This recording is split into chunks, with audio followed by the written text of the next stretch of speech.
si M. Bayrou n'avait pas été Premier ministre, est-ce qu'on aurait entendu parler de cette affaire avec cette médiatisation-là? Première question, puisque vous avez fini sur Bayrou.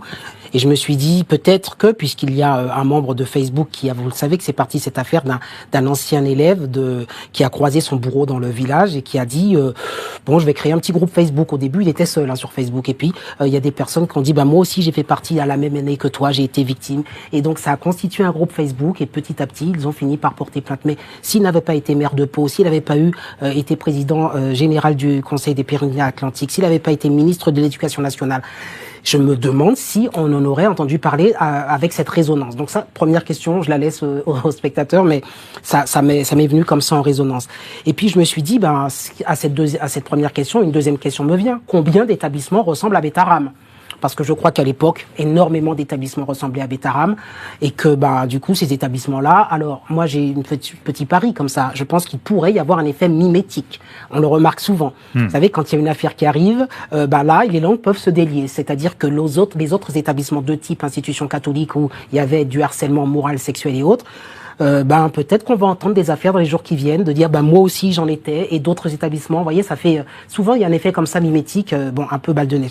Et puis ce que je voulais aussi noter, c'est moi je vais vous citer quand même 2-3 autres affaires, mais que peut-être qu'on ne connaît pas, mais qui sont importantes. Par exemple, l'affaire de l'Institut Marigny.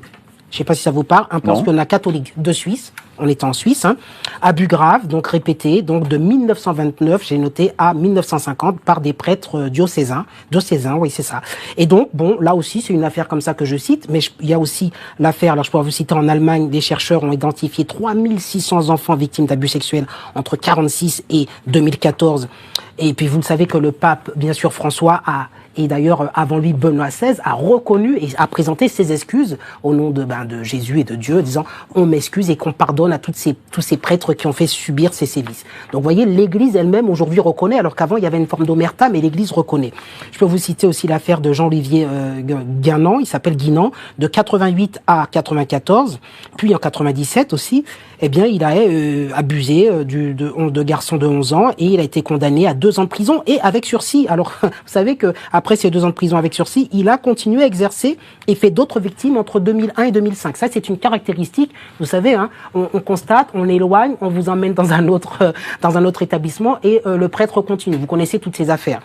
Et je cite la dernière que j'ai citée hier, mais il y en a tellement, c'est l'affaire du père Prénat, 20 ans d'impunité avec des enfants scouts de 1971 à 1991. Le père Prénat, il n'a pris que 5 ans. Il a reconnu qu'il avait des pulsions, il ne pouvait pas s'en empêcher. Donc, vous voyez, ça montre qu'il y a quand même un souci. Alors, c'est pas qu'avec l'Église catholique, je pense qu'il y a plein d'autres institutions. On pourrait prendre plein d'autres religions.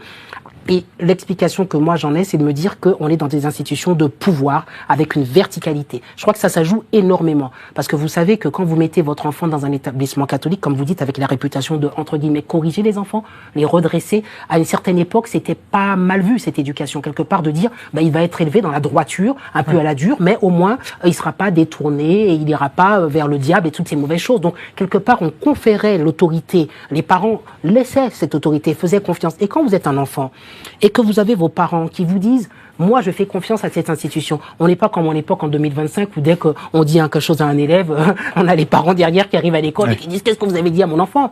À l'époque, faut pas oublier que les parents allaient dans le sens des personnes à qui ils confiaient leur enfant et disaient c'est légitime. Et là, la double légitimité, c'est qu'en plus, c'est une institution catholique. Donc, vous imaginez bien que si les parents mettent les enfants dans une institution catholique, c'est parce que ils ont la foi. Et donc, quand vous êtes enfant, je crois que vous êtes aussi tenu au secret de pas décevoir vos parents. Si mes parents l'ont fait pour moi, en plus, derrière, il y a Dieu. On est dans des... Je crois qu'il y a le poids de la culpabilité. Voilà, le poids de la culpabilité des enfants qui, je pense, avait beaucoup de mal à parler, pour pouvoir dire finalement. Et puis, ce que je voulais dire aussi, ce qui est hyper important, on a les structures donc très hiérarchisées, la culture du secret, l'omerta, ça vous l'avez bien dénoncé, c'est très important, la préservation de la réputation, très important pour ces établissements-là catholiques. On a une réputation, on se tient le coude. On a parlé hier avec Carl Zéro du corporatisme. Oui, mais j'essaie d'expliquer juste bien entendu, mais la réputation, certes, mais est-ce qu'il n'y a pas aussi des gens qui se protègent corporatisme, oui, qui se protègent. Mais on l'a vu déjà entre les prêtres qui, on fait des mutations.